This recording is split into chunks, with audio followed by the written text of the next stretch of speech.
जैसे कि परमेश्वर के वचन में लिखा है, प्रभु यीशु के कोड़े खाने से हम चंगे हो चुके हैं और परमेश्वर की उसी चंगाई की सामर्थ ने इन्हें छुआ और बीमारी के बिस्तर से उठाकर खड़ा किया। तो आइए सुनते हैं इनकी चंगाई की गवाही को। सबको जय मसीह की। मेरा नाम मनीष है, ये मेरी मदर है, इनका नाम पूजा है। हम अम्बाला कैंट से रहने वाले हैं। आज मैं अपने जीवन की सबसे बड़ी गवाही देने जा रहा हूँ। 9 सितंबर 2023 को मैं अपने दोस्तों के साथ पार्टी करने गया हुआ था और उधर हमने ड्रिंक करी थी। उसके बाद हम घर आ रहे थे काफ़ी, तो 3 बज गए थे रात के।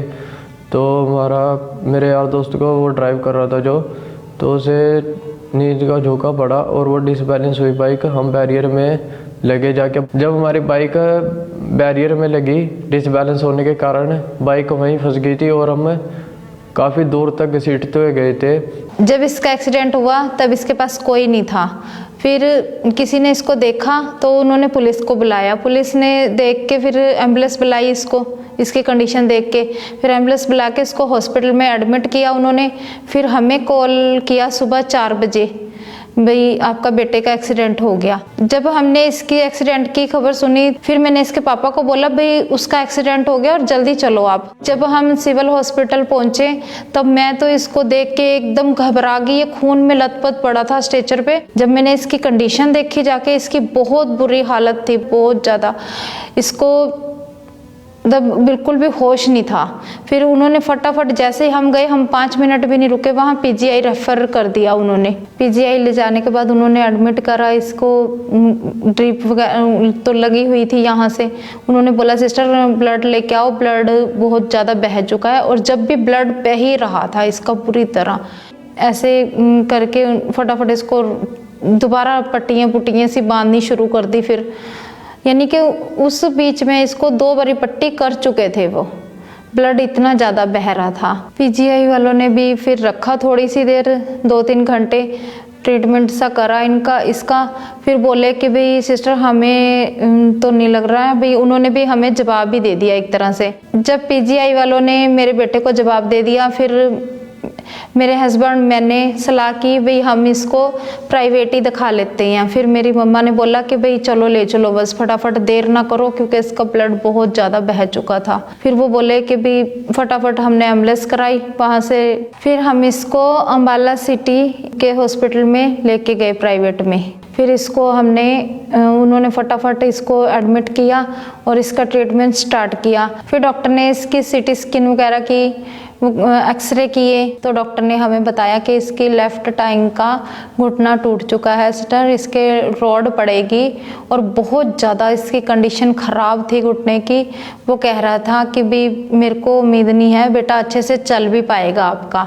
जब डॉक्टर ने बोला कि भाई इसको चलने में भी दिक्कत आ जाएगी और इसके घुटने की इतनी बुरी कंडीशन थी, तब मेरा तो रोना ही नहीं बंद हो रहा था। फिर डॉक्टर ने इसका ऑपरेशन किया। ऑपरेशन करने के बाद इसकी लेफ्ट टांग पे ही कम से कम 60 टांके लगे थे और इसकी गर्दन के पास भी लगे थे और इसकी हड्डी के पास भी। इसका कोई मतलब कि अंग नहीं था जहां इसको चोट ना लगी हो। डॉक्टर ने जब इसका ऑपरेशन करके इसकी रॉड डाली टांग में, तो फिर उसके बाद ये 11 दिन तक बेड पे ही था। वॉशरूम वगैरह, पॉटी वगैरह सब मैं ही करवाती थी इसको। 11 दिन के बाद जब डॉक्टर ने इसको छुट्टी दे दी, फिर उसके बाद डॉक्टर ने बोला कि भी इसको दिखाना है आपने आके और इसका ट्रीटमेंट लंबा चलेगा अभी।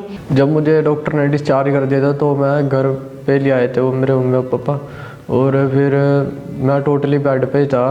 तो वॉशरूम वगैरह भी फैमिली वाले लेके जाते थे और जब खाना वगैरह, कपड़े वगैरह, नहाना सब ये फैमिली वाले देखते थे। और मेरे जैसे घुटने में 60 टांके लगे थे तो ये 40 दिन तक रहे थे। उसके दौरान मुझे बहुत पेन होती थी, मुझे नींद भी नहीं आती थी। रात को जब मुझे नींद नहीं आती थी उसके बाद टांग भी सीधी रखनी पड़ती थी और सीधा ही लेटना पड़ता था, ना करबट लेनी, ना इधर मुँह कर सकता था, ना कुछ। फिर उसके बाद चोटें भी बहुत लगी हुई थी मेरे फेस पे। जब मैं बेड पे था तो मन में बहुत से ख्याल आते थे, मैं कब तक खड़ा हूँगा, चलूँगा प्रॉपर अपने तरीके से, मैं ठीक भी होऊंगा नहीं होऊंगा। फिर डॉक्टर के कहने पर मैंने शिकंजे का सहारा लेना शुरू किया। फिर उसके बाद भी मेरा पाँव नीचे नहीं रखा जाता था, प्रॉपर नहीं चला जाता था मुझसे। जिस समय मेरे बेटे की ऐसी हालत थी तब हमारा भरोसा परमेश्वर पर था, क्योंकि हम अंगनोला मिनिस्ट्री से जुड़े हुए थे और यहाँ पर बड़ी बड़ी गवाहियों को देखते थे और बड़े बड़े लोग चंगे होते थे, देखता था इतनी बड़ी बड़ी गवाहियाँ बनती हैं। जब मेरे बेटे का एक्सीडेंट हुआ तब भी हमने चर्च की हॉस्पिटल प्रेयर लाइन पे हमने अपने बेटे की रिक्वेस्ट सेंड कर दी थी। फिर 24 सितंबर 2023 को प्रभु के दास ने मेरे बेटे पर ले हैंड प्रार्थना की जूम ऐप के द्वारा। राइट नाउ जितने ऑनलाइन जूम पर मौजूद हैं, यीशु का आत्मा आपको छुए और वो आपको चंगा करे। आप टेस्टिमनीज के साथ वापस आने पाए इन जीसस नेम। जब प्रभु के दास ने मुझ पर ले हैंड प्रार्थना की, उसके बाद मेरे घुटने का दर्द था जो भी वो भी ख़त्म हुआ और मेरा पैर पूरा हल्का हो गया। फिर उसके बाद मैं बिना शिकंजे के खड़ा हुआ, थोड़ा सा चला और मेरे को कोई दर्द फील नहीं हुआ।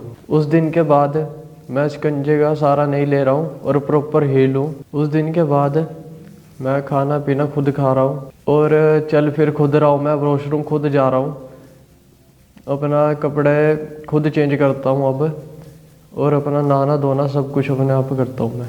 जो लोग हॉस्पिटल में दाखिल हैं और बेड पर हैं, मैं उन्हें यही कहना चाहता हूँ कि प्रभु पर विश्वास करो। जैसे उसने मुझे चंगा किया है वैसे ही तुम्हें भी चंगा करेगा, उस पर विश्वास रखो। अब मैं बहुत खुश हूँ और मेरी फैमिली भी बहुत खुश है। अब मुझे किसी प्रकार की चिंता नहीं है।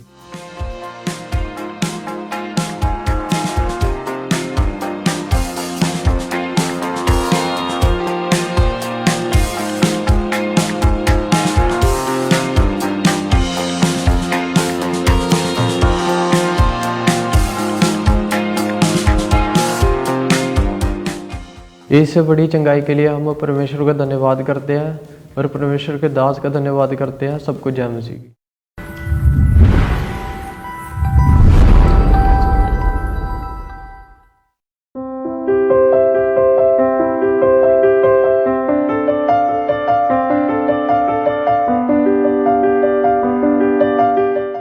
आज हम इनकी गवाही को सुनते हैं कि कैसे परमेश्वर ने इनके जीवन में अपने वचन के द्वारा काम किया और इनके बंधनों को तोड़कर इन्हें बच्चे के साथ आशीषित किया।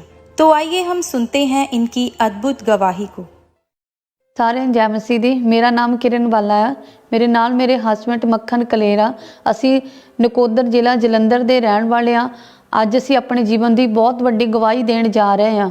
2017 ਦੇ ਵਿੱਚ ਸਾਡੀ ਮੈਰਿਜ ਹੋਈ ਔਰ ਮੈਰਿਜ ਤੋਂ ਬਾਅਦ ਮੇਰੇ ਹਸਬੈਂਡ ਦੁਬਈ ਚਲੇ ਗਏ ਸੀਗੇ ਔਰ 2018 ਦੇ ਵਿੱਚ ਇਹ ਵਾਪਸ ਆਏ ਤੇ ਉਸ ਤੋਂ ਬਾਅਦ ਅਸੀਂ ਬੇਬੀ ਪਲਾਨ ਦੇ ਬਾਰੇ ਸੋਚਿਆ। ਜਦੋਂ 2018 ਦੇ ਵਿੱਚ ਮੈਂ ਫਸਟ ਵਾਰ ਪ੍ਰੈਗਨੈਂਟ ਹੋਈ ਤੇ ਸਾਨੂੰ ਬਹੁਤ ਖੁਸ਼ੀ ਸੀ, ਸਾਨੂੰ ਦੋਨਾਂ ਨੂੰ ਬਹੁਤ ਜ਼ਿਆਦਾ ਖੁਸ਼ੀ ਸੀਗੀ। ਜਦੋਂ ਪ੍ਰੈਗਨੈਂਸੀ ਦਾ ਮੈਨੂੰ ਸੈਕਿੰਡ ਮੰਥ ਲੱਗਾ, ਉਸ ਤੋਂ ਬਾਅਦ ਇੱਕਦਮ ਮੈਨੂੰ ਬਲੀਡਿੰਗ ਸ਼ੁਰੂ ਹੋ ਗਈ ਔਰ ਮੇਰੇ ਹਸਬੈਂਡ ਮੈਨੂੰ ਡਾਕਟਰ ਦੇ ਕੋਲ ਲੈ ਕੇ ਗਏ ਔਰ ਡਾਕਟਰ ਨੇ ਅਲਟਰਾਸਾਊਂਡ ਸਕੈਨ ਕੀਤੀ ਔਰ ਸਕੈਨ ਦੇ ਵਿੱਚ ਆਇਆ ਕਿ ਜਿਹੜਾ ਬੇਬੀ ਹੈ ਉਹਦੀ ਗਰੋਥ ਨਹੀਂ ਹੋ ਪਾਈ ਰਹੀ ਔਰ ਗਰੋਥ ਨਾ ਹੋਣ ਕਰਕੇ ਮੇਰਾ ਮਿਸਕੈਰੇਜ ਹੋ ਗਿਆ। ਜਿਸ ਤੋਂ ਮੈਨੂੰ ਪਤਾ ਲੱਗਾ ਕਿ ਮੇਰਾ ਮਿਸਕੈਰੇਜ ਹੋ ਗਿਆ ਹੈ, ਇਹਨਾਂ ਨੇ ਮੈਨੂੰ ਬਾਅਦ ਵਿੱਚ ਦੱਸਿਆ। ਬਹੁਤ ਅਸੀਂ ਦੁਖੀ ਹੋ ਗਏ ਸੀਗੇ ਦੋਨੇ ਜੀ, ਪੂਰਾ ਪਰਿਵਾਰ ਜਿੱਦਾਂ ਪਰੇਸ਼ਾਨ ਸੀਗਾ ਕਿ ਇਸ ਤਰ੍ਹਾਂ ਕਿੱਦਾਂ ਹੋ ਗਿਆ। ਫਿਰ ਇਸੇ ਤਰ੍ਹਾਂ ਕੁਝ ਸਮਾਂ ਪਾ ਕੇ ਫਿਰ ਮੈਂ 2019 ਦੇ ਵਿੱਚ ਦੁਬਾਰਾ ਪ੍ਰੈਗਨੈਂਟ ਹੋਈ। ਜਦੋਂ 2019 ਦੇ ਵਿੱਚ ਮੈਂ ਦੁਬਾਰਾ ਮੇਰਾ ਟੈਸਟ ਪੋਜ਼ਿਟਿਵ ਆਇਆ ਤੇ ਮੈਂ ਬਹੁਤ ਖੁਸ਼ ਸੀ। ਮਤਲਬ ਮੈਨੂੰ ਜੋ ਮੇਰਾ ਪੁਰਾਣਾ ਦੁੱਖ ਸੀ ਉਹ ਮੈਂ ਭੁੱਲ ਗਈ ਸੀਗੀ। ਫਿਰ ਮੇਰੀ ਪ੍ਰੈਗਨੈਂਸੀ ਪੂਰਾ 9 ਮੰਥ ਚੱਲੀ। ਜਦੋਂ ਮੇਰੀ ਵਾਈਫ ਨੂੰ 9 ਮੰਥ ਹੋ ਗਿਆ ਸੀਗੇ ਔਰ ਇਹਨਾਂ ਨੂੰ ਪੇਨ ਸ਼ੁਰੂ ਹੋ ਗਈ ਬੱਚੇ ਦੀ ਔਰ ਅਸੀਂ ਹਸਪੀਟਲ ਡਾਕਟਰ ਦੇ ਕੋਲ ਲੈ ਕੇ ਗਏ, ਜਿਹਦੇ ਕੋਲ ਡਾਕਟਰ ਦੇ ਕੋਲ ਅਸੀਂ ਮੈਡੀਸਨ ਖਾਂਦੇ ਸੀਗੇ ਔਰ ਡਾਕਟਰ ਨੇ ਇਹਨਾਂ ਦੀ ਸਕੈਨ ਕੀਤੀ ਔਰ ਸਕੈਨ ਕਰਕੇ ਇਹਨਾਂ ਨੂੰ ਦੱਸਿਆ ਸੀ, ਕਹਿੰਦੇ ਕਿ ਤੁਹਾਡਾ ਨਾਰਮਲ ਕੇਸ ਹੋ ਜਾਣਾ ਵਾ। ਪਰ ਉਹਨਾਂ ਨੇ ਕੁਝ ਗੱਲਾਂ ਨੂੰ ਸਾਡੇ ਤੋਂ ਇਗਨੋਰ ਰੱਖਿਆ ਕਿ ਸਾਨੂੰ ਦੱਸਿਆ ਨਹੀਂ ਆ ਕਿ ਜਿਸ ਤਰ੍ਹਾਂ ਬੱਚੇ ਦੇ ਗਲ ਦੇ ਨਾਲ ਨਾੜੂ ਸੀਗੇ, 3 ਲਪੇਟੇ ਖਾਧੇ ਹੋਏ ਸੀਗੇ ਤੇ ਉਹਦੇ ਨਾਲ ਕਿ ਉਹ ਬਾਅਦ ਵਿੱਚ ਜਦੋਂ ਉਹਨਾਂ ਨੇ ਸਾਨੂੰ ਕੇਸ ਕੀਤਾ ਤਾਂ ਸਾਨੂੰ ਦੱਸਿਆ, ਕਹਿੰਦੇ ਕਿ ਬੱਚੇ ਦੀ ਜਿਹੜੀ ਹਾਰਟ ਬੀਟ ਨਹੀਂ ਚੱਲਦੀ ਪਏਗੀ ਤੇ ਅਸੀਂ ਕੋਸ਼ਿਸ਼ ਕਰਾਂਗੇ ਔਰ ਅਸੀਂ ਉਹਨਾਂ ਨੂੰ ਕਿਹਾ ਸੀ ਕਿ ਤੁਸੀਂ ਕੇਸ ਜਿਸ ਤਰ੍ਹਾਂ ਵੀ ਹੋਗਾ ਕਰ ਦਿਓ। ਔਰ ਉਹਨਾਂ ਨੇ ਜਦੋਂ ਕੇਸ ਕੀਤਾ ਗਿਆ ਤੇ ਬੱਚਾ ਅੰਦਰ ਹੀ ਡੈੱਡ ਹੋ ਚੁੱਕਿਆ ਸੀਗਾ। ਜਦੋਂ ਡਿਲੀਵਰੀ ਹੋਈ ਸੀਗੀ ਔਰ ਬੇਬੀ ਬॉय ਪੈਦਾ ਹੋਇਆ ਸੀਗਾ ਪਰ ਉਹ ਡੈੱਡ ਪੈਦਾ ਹੋਇਆ ਸੀਗਾ ਔਰ ਮੈਂ ਬਹੁਤ ਉਸ ਗੱਲ ਨੂੰ ਲੈ ਕੇ ਰੋਇਆ ਔਰ ਬਹੁਤ ਦੁੱਖ ਹੋਇਆ ਔਰ ਮੈਂ ਆਪਣੀ ਫੈਮਿਲੀ ਨੂੰ ਦੱਸਿਆ ਔਰ ਮੇਰੀ ਫੈਮਿਲੀ ਵੀ ਇਸ ਗੱਲ ਦੇ ਲਈ ਬਹੁਤ ਦੁਖੀ ਹੋਈ। ਪਰ ਮੈਂ ਆਪਣੀ ਵਾਈਫ ਨੂੰ ਇਸ ਗੱਲ ਦੇ ਬਾਰੇ ਨਹੀਂ ਦੱਸਿਆ ਸੀ ਕਿਉਂਕਿ ਡਾਕਟਰਾਂ ਨੇ ਮੈਨੂੰ ਕਿਹਾ ਸੀ, ਕਹਿੰਦੇ ਕਿ ਉਹਦੀ ਕੰਡੀਸ਼ਨ ਜ਼ਿਆਦਾ ਖਰਾਬ ਆ ਔਰ ਤੁਸੀਂ ਉਹਨਾਂ ਨੂੰ ਦੱਸਿਓ ਨਾ, ਕੁਝ ਸਮਾਂ ਪਾ ਕੇ ਉਹਨਾਂ ਨੂੰ ਦੱਸਿਓ। ਪਰ ਮੇਰੀ ਵਾਈਫ ਵਾਰ-ਵਾਰ ਮੈਨੂੰ ਪੁੱਛਦੀ ਸੀ ਕਿ ਬੇਬੀ ਕਿੱਦਾਂ ਆ ਔਰ ਮੈਂ ਉਹਨੂੰ ਇਹੀ ਦੱਸਦਾ ਸੀ ਕਿ ਬੇਬੀ ਦੀ ਹਾਲਤ ਥੋੜੀ ਕੰਡੀਸ਼ਨ ਖਰਾਬ ਆ। ਉਹਨਾਂ ਨੇ ICU ਵਿੱਚ ਰੱਖਿਆ ਹੋਇਆ ਹੈ, ਉਹਨਾਂ ਨੇ ਵੈਂਟੀਲੇਟਰ ਤੇ ਰੱਖਿਆ ਹੋਇਆ ਕਿਉਂਕਿ ਕਹਿੰਦੇ ਕਿ ਕੁਝ ਸਮੇਂ ਬਾਅਦ ਅਸੀਂ ਤੁਹਾਨੂੰ ਬੱਚੇ ਨੂੰ ਦਿਖਾਵਾਂਗੇ। ਇਸ ਕਰਕੇ ਮੈਂ ਬਹਾਨੇ ਤੇ ਬਹਾਨਾ ਆਪਣੀ ਵਾਈਫ ਦੇ ਨਾਲ ਪਾਉਂਦਾ ਰਿਹਾ ਔਰ ਉਹਨਾਂ ਨੂੰ ਦੱਸਦਾ ਰਿਹਾ ਕਿ ਬੱਚਾ ਸਾਡਾ ਹੈਗਾ। ਪਰ ਮੇਰੀ ਵਾਈਫ ਬਾਰ-ਬਾਰ ਮੈਨੂੰ ਕਹਿੰਦੀ ਸੀਗੀ ਕਿ ਬੱਚਾ ਕਿੱਥੇ ਆ, ਉਹ ਮੇਰੇ ਕੋਲ ਲੈ ਕੇ ਆਓ, ਕਿਸ ਤਰ੍ਹਾਂ ਕੰਡੀਸ਼ਨ ਆ। ਔਰ ਇਸ ਗੱਲ ਨੂੰ ਅਸੀਂ ਬਹੁਤ ਜ਼ਿਆਦਾ ਦੁਖੀ ਹੁੰਦੇ ਸੀਗੇ, ਬਹੁਤ ਰੋਂਦੇ ਸੀ ਕਿ ਅਸੀਂ ਕਿਸ ਗੱਲ ਨਾਲ ਆਪਣੀ ਵਾਈਫ ਨੂੰ ਮੈਂ ਕਿੱਦਾਂ ਦੱਸ ਸਕਾਂ ਕਿ ਉਹਨੂੰ ਕਿ ਬੱਚਾ ਨਹੀਂ ਰਹਿ ਚੁੱਕਿਆ। 4 ਕੁ ਦਿਨਾਂ ਦੇ ਬਾਅਦ ਅਸੀਂ ਜਿਸ ਤਰ੍ਹਾਂ ਹਸਪੀਟਲ 'ਚੋਂ ਸਾਨੂੰ ਛੁੱਟੀ ਮਿਲਣੀ ਸੀਗੀ ਔਰ ਮੇਰੀ ਵਾਈਫ ਬਾਰ-ਬਾਰ ਮੈਨੂੰ ਕਹਿੰਦੀ ਸੀ ਕਿ ਬੱਚਾ ਕਿੱਥੇ ਆ। ਔਰ ਇੱਕ ਦਿਨ ਮੈਂ ਫਿਰ ਆਪਣੀ ਵਾਈਫ ਨੂੰ ਦੱਸਿਆ ਕਿ ਬੱਚਾ ਸਾਡਾ ਨਹੀਂ ਰਿਹਾ ਹੈਗਾ। ਜਦੋਂ ਮੈਨੂੰ ਮੇਰੇ ਹਸਬੰਡ ਨੇ ਦੱਸਿਆ ਕਿ ਸਾਡੇ ਬੇਬੀ ਬੁਆਏ ਹੋਇਆ ਸੀਗਾ ਔਰ ਉਹ ਡੈੱਡ ਹੋ ਗਿਆ, ਉਸ ਸਮੇਂ ਮੈਨੂੰ ਬਹੁਤ ਸਦਮਾ ਲੱਗਿਆ। ਮੈਂ ਬਹੁਤ ਰੋਈ ਸੀਗੀ, ਬਹੁਤ ਜ਼ਿਆਦਾ ਰੋਈ ਸੀ। ਪਰ ਮੈਨੂੰ ਬਹੁਤ ਜ਼ਿਆਦਾ ਦੁੱਖ ਲੱਗਾ ਸੀ ਕਿ ਫਸਟ ਟਾਈਮ ਵੀ ਸਾਡੇ ਨਾਲ ਇੱਦਾਂ ਹੋ ਗਿਆ, ਹੁਣ ਦੂਸਰੀ ਸੈਕਿੰਡ ਵਾਰ ਵੀ ਸਾਡਾ ਬੇਬੀ ਹੋ ਕੇ ਵੀ ਸਾਡੇ ਕੋਲ ਨਹੀਂ ਹੈਗਾ, ਸਾਡੇ ਹੱਥਾਂ ਵਿੱਚ ਨਹੀਂ ਹੈਗਾ। ਮੈਂ ਬਹੁਤ ਜ਼ਿਆਦਾ ਦੁਖੀ ਸੀਗੀ, ਬਹੁਤ ਪਰੇਸ਼ਾਨ ਹੋ ਗਈ ਸੀ। 2021 ਦੇ ਵਿੱਚ ਅਸੀਂ ਫਿਰ ਸੋਚਿਆ ਕਿ ਇਸ ਦੇ ਬਾਰੇ ਕਿ ਅਸੀਂ ਬੇਬੀ ਦੇ ਬਾਰੇ ਕਿ ਅਸੀਂ ਫਿਰ ਪਲੈਨਿੰਗ ਕਰੀਏ ਔਰ 2021 ਦੇ ਵਿੱਚ ਜਿਸ ਤਰ੍ਹਾਂ ਮੇਰੀ ਵਾਈਫ ਫਿਰ ਪ੍ਰੈਗਨੈਂਟ ਹੋਈ ਔਰ ਉਸ ਤੋਂ ਬਾਅਦ ਅਸੀਂ 3 ਮਹੀਨਿਆਂ ਦੇ ਬਾਅਦ ਜਦੋਂ ਉਹਦੀ ਸਕੈਨ ਕਰਵਾਈ ਸੀਗੀ, ਅਸੀਂ ਡਾਕਟਰ ਦੇ ਕੋਲ ਗਏ ਔਰ ਉਹਨਾਂ ਨੇ ਜਦੋਂ ਚੈੱਕ ਕੀਤਾ ਉਹ ਕਹਿੰਦੇ ਸੀ ਇੱਕ ਬੱਚੇ ਦੀ ਜਿਹੜੀ ਮਤਲਬ ਵਿਚਲੀ ਪਾਣੀ ਦੀ ਥੈਲੀ ਬਣ ਚੁੱਕੀ ਹੈ, ਪਰ ਉਹਦੇ ਵਿੱਚ ਜਿਹੜੀ ਉਹਦੀ ਹਾਰਟ ਬੀਟ ਨਹੀਂ ਚੱਲਦੀ ਪਈਗੀ। ਬੇਬੀ ਦੀ ਜਿਸ ਤਰ੍ਹਾਂ ਹਾਰਟ ਬੀਟ ਨਹੀਂ ਬਣ ਰਹੀ ਸੀਗੀ, ਉਹਦੇ ਕਰਕੇ ਫਿਰ ਸਾਡਾ ਜਿਹੜਾ ਕੇਸ ਸੀਗਾ ਖਰਾਬ ਹੋ ਗਿਆ ਸੀਗਾ ਔਰ ਜਿਹਦੇ ਕਰਕੇ ਅਸੀਂ ਫਿਰ ਤੀਸਰੀ ਵਾਰ ਅਸੀਂ ਬਹੁਤ ਜ਼ਿਆਦਾ ਦੁਖੀ ਹੋਏ ਇਸ ਗੱਲ ਦੇ ਲਈ ਕਿ ਸਾਡਾ ਤੀਸਰੀ ਵਾਰ ਸਾਡੇ ਨਾਲ ਇਸ ਤਰ੍ਹਾਂ ਚਾਂਸ ਹੋਇਆ ਔਰ ਸਾਡਾ ਮਨ ਬਹੁਤ ਜ਼ਿਆਦਾ ਪਰੇਸ਼ਾਨ ਸੀ ਔਰ ਮੇਰੀ ਵਾਈਫ ਦਾ ਵੀ ਇਸ ਤਰ੍ਹਾਂ ਮਨ ਬਹੁਤ ਪਰੇਸ਼ਾਨ ਸੀ ਕਿ ਇਹ ਸਾਡੇ ਨਾਲ ਕਿਉਂ ਇਸ ਤਰ੍ਹਾਂ ਹੋ ਰਿਹਾ ਹੈ। 2021 ਦੇ ਵਿੱਚ ਜਦੋਂ ਮੇਰੀ ਵਾਈਫ ਦਾ ਮਿਸਕੈਰੇਜ ਹੋ ਗਿਆ ਸੀਗਾ ਔਰ ਉਸ ਤੋਂ ਕੁਝ ਸਮਾਂ ਪਾ ਕੇ ਅਸੀਂ ਫਿਰ ਟਰਾਈ ਕੀਤਾ, ਪਰ ਉਹ ਕਦੀ ਵੀ ਇਹ ਕਨਸੀਵ ਨਹੀਂ ਹੋ ਕਰ ਰਹੀ ਸੀਗੀ ਔਰ ਅਸੀਂ ਇਸ ਕਰਕੇ ਫਿਰ ਅਸੀਂ ਸੋਚਦੇ ਸੀ ਕਿ ਅਸੀਂ ਕਿਸੇ ਡਾਕਟਰ ਕੋਲ ਜਾ ਕੇ ਸਲਾਹ ਲਈਏ ਕਿ ਜੋ ਵੀ ਸਾਡੀ ਪ੍ਰੋਬਲਮ ਹੋਊਗੀ ਕਿ ਅਸੀਂ ਉਹਨਾਂ ਨਾਲ ਸ਼ੇਅਰ ਕਰਾਂਗੇ। ਔਰ ਡਾਕਟਰ ਨੇ ਜਦੋਂ ਅਸੀਂ ਗਏ ਸੀਗੇ ਤਾਂ ਡਾਕਟਰ ਨੇ ਸਾਨੂੰ ਕਿਹਾ ਕਿ ਤੁਸੀਂ ਆਪਣੀਆਂ ਦੋਨੇ ਟੈਸਟ ਕਰਵਾਓ ਔਰ ਮੇਰੀ ਵਾਈਫ ਦੇ ਵੀ ਟੈਸਟ ਹੋਏ ਔਰ ਮੇਰੇ ਵੀ ਟੈਸਟ ਹੋਏ।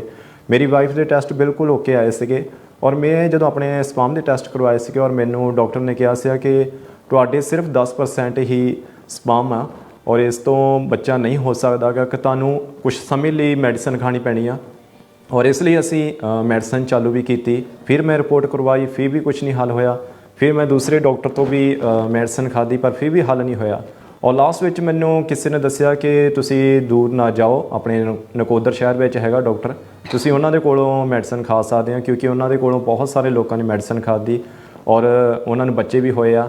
ਔਰ ਮੈਂ ਆਪਣੀ ਵਾਈਫ ਨਾਲ ਇਸ ਬਾਰੇ ਗੱਲਬਾਤ ਕੀਤੀ। ਮੇਰੀ ਵਾਈਫ ਕਹਿੰਦੀ ਕਿ ਚਲੋ ਆਪਾਂ ਉੱਥੇ ਟਰਾਈ ਕਰਕੇ ਦੇਖ ਲੈਂਦੇ ਹਾਂ ਔਰ ਮੈਂ ਉਹਨਾਂ ਦੇ ਨਾਲ ਜਾ ਕੇ ਗੱਲਬਾਤ ਕੀਤੀ। ਉਹਨਾਂ ਨੇ ਮੈਨੂੰ ਕਿਹਾ ਕਿ ਉਹਨਾਂ ਨੇ ਵੀ ਮੇਰਾ ਟੈਸਟ ਕਰਵਾਇਆ ਔਰ ਫਿਰ ਮੇਰੀ ਰਿਪੋਰਟ ਉਹੀ ਆਈ ਔਰ ਉਹਨਾਂ ਨੇ ਮੈਨੂੰ ਇਹ ਕਿਹਾ ਸੀ ਕਿ ਤੁਹਾਨੂੰ ਤਕਰੀਬਨ 6 ਮਹੀਨੇ ਜਾਂ ਸਾਲ ਤੁਹਾਨੂੰ ਮੈਡੀਸਨ ਖਾਣੀ ਪੈਣੀ ਆ। ਮੈਂ ਨਕੋਦਰੋਂ ਵੀ ਮੈਡੀਸਨ ਖਾਧੀ ਡਾਕਟਰਾਂ ਦੇ ਕੋਲ ਜਿਨ੍ਹਾਂ ਨੂੰ ਮੈਨੂੰ ਦੱਸਿਆ ਵੀ ਸੀਗਾ, ਪਰ ਮੈਂ ਆਪਣੀ ਵਾਈਫ ਨਾਲ ਪਲੈਨਿੰਗ ਵੀ ਕੀਤੀ ਪਰ ਫਿਰ ਵੀ ਮੇਰੀ ਵਾਈਫ ਕਨਸੀਵ ਨਹੀਂ ਕਰ ਪਾਉਂਦੀ ਸੀਗੀ ਔਰ ਇਸ ਕਰਕੇ ਅਸੀਂ ਕਾਫੀ ਨਾਰਾਜ਼ ਸੀ ਔਰ ਸਾਨੂੰ ਕੁਝ ਵੀ ਸਮਝ ਨਹੀਂ ਆਉਂਦਾ ਸੀ ਕਿ ਅਸੀਂ ਕੀ ਕਰੀਏ। ਜਦੋਂ ਅਸੀਂ ਵੈਸੇ ਕਿਤੇ ਵੀ ਜਾਂਦੇ ਸੀਗੇ ਔਰ ਸਾਨੂੰ ਕੁਝ ਲੋਕ ਪੁੱਛਦੇ ਸੀ ਕਿ ਮੈਰਿਜ ਤੁਹਾਡੀ ਨੂੰ ਕਾਫੀ ਟਾਈਮ ਹੋ ਚੁੱਕਿਆ ਹੈ ਪਰ ਤੁਹਾਡੇ ਹਜੇ ਤੱਕ ਕੋਈ ਬੱਚਾ ਨਹੀਂਗਾ ਔਰ ਇਸ ਗੱਲ ਦੀ ਨਹੀਂ ਮੈਨੂੰ ਜ਼ਰੂਰ ਸ਼ਰਮਿੰਦਗੀ ਹੁੰਦੀ ਸੀਗੀ ਔਰ ਮੈਨੂੰ ਮਨ ਬਹੁਤ ਉਦਾਸ ਹੁੰਦਾ ਸੀਗਾ।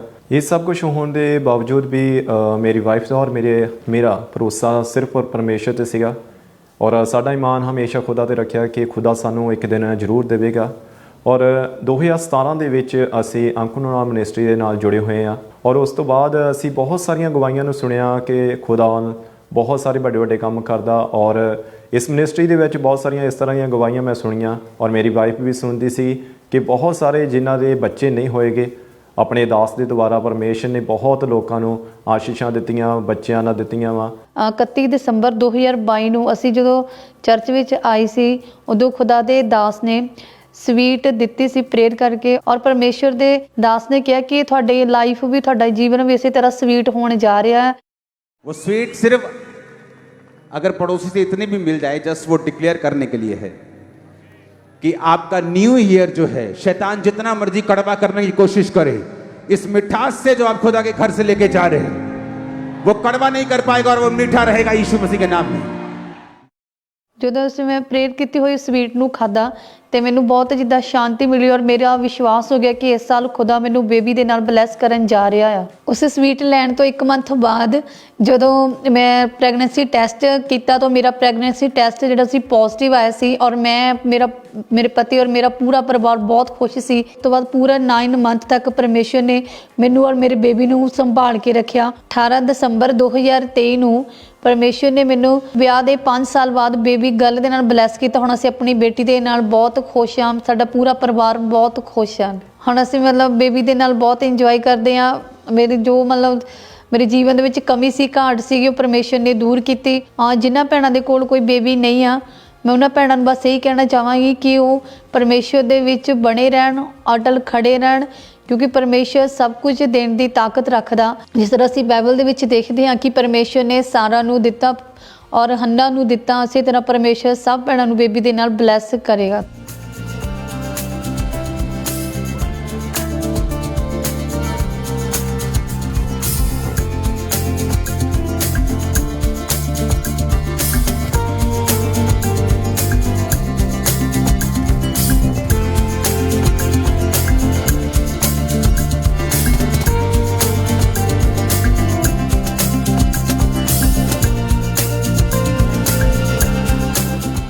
ਇਸ ਵੱਡੀ ਆਸ਼ੀਸ਼ ਦੇ ਲਈ ਪਰਮੇਸ਼ਰ ਦਾ ਧੰਨਵਾਦ ਕਰਦੇ ਹਾਂ ਔਰ ਖੁਦਾ ਦੇ ਦਾਸ ਦਾ ਧੰਨਵਾਦ ਕਰਦੇ ਹਾਂ। ਸਾਰਿਆਂ ਨੂੰ ਜੈ ਮਸੀਹ ਦੀ।